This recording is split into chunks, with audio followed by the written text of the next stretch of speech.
नमस्कार, मी निवृत्ती गजानन गिरी आज पुनश्च एकदा तुमच्या समोर काळं सत्य उघड करण्यासाठी उभा आहे।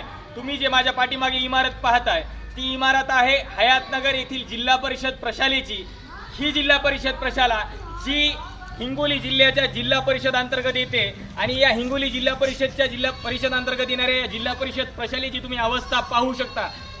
या शाळेच्या पाठीमागे 2015-16 या वार्षिक वर्षामध्ये ही जी तुम्ही इमारत पाहताय ही इमारत 2015-16 या वार्षिक वर्षामध्ये 50 लाख रुपये खर्च करून बांधण्यात आलेली ही इमारत आहे।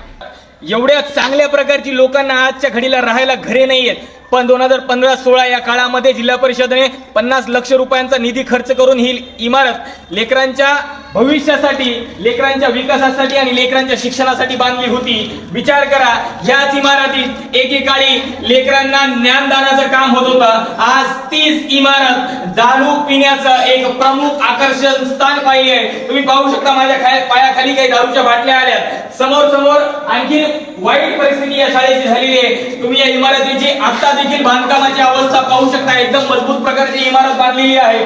हे पहा, इथे झालेली घाण, इथे केलेला कचरा, इथे पडलेल्या दारूच्या बाटल्या, ग्लासेस आणि काही वेळेस तर इथे लोक संडास करण्यासाठी सुद्धा येतात। विचार करा, आज ह्या जिल्हा परिषद शाळेची इतकी दयनीय अवस्था का झाली?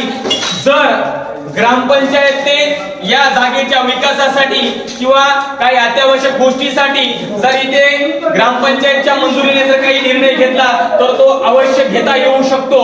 कारण ही जी शाळा आहे ही जिल्हा परिषद अंतर्गत येते, त्यामुळे इथं कुठल्याही प्रकारचं काही करण्या अगोदर जिल्हा परिषदेला एक अर्ज द्यावा लागतो। तो अर्ज ग्रामपंचायत का देत नाही? इतकी वाईट अवस्था तुम्ही पाहू शकता। इकडे कचरा, इथं ग्रामपंचायतचं काही सामान पडलेलं असतं। या पाहू शकता दारूच्या बाटल्या, असंख्य प्रमाणामध्ये इथं दारूच्या बाटल्या आणि ग्लासेस पडलेले आहे। असं वाटत आहे की एकेकाळी ही शाळा नाही तर दारूचा प्रमुख अड्डा आहे। इकडे देखील पाहू शकता तुम्ही, या समोर या पाहू शकता, ही आहे हयातनगरच्या विकासाची गंगा जी जिल्हा परिषद शाळेतून वाहते। इकडे देखील एक हॉल आहे, हा हॉल देखील तुम्ही पाहू शकता। एक प्रशस्त इमारत आज एक गुफा बनून झालेली आहे। इथे कचरा व्यवस्थापन किती सुंदर प्रकारे केलेला आहे बघा। स्वच्छता, एकीकडे आपला देश स्वच्छ भारत म्हणून त्या स्वच्छ भारत मोहिमेवरती अनेक रुपये खर्च करतोय आणि इथे आपल्या ही देशाची स्वच्छता, याला जबाबदार कोण? आणखीन मला तुम्हाला या व्हिडिओमध्ये एक गोष्ट दाखवायची आहे। या कचऱ्याच्या भंडारामध्ये, या कचऱ्याच्या घरामध्ये, या कचऱ्याच्या कोठारामध्ये आमच्या गावची म्हणजे हयातनगरची मुलं सकाळी जी मुलं पोलीस भरती आणि आर्मी भरतीची तयारी करतात ती मुले इथं व्यायामशाळेमध्ये व्यायाम करण्यासाठी येतात। ती व्यायामशाळा देखील या कचऱ्याच्या भंडाराच्या नजीकच आहे। एवढ्या मोठ्या कचऱ्याच्या साम्राज्याच्या जवळ व्यायामशाळा ही बघा।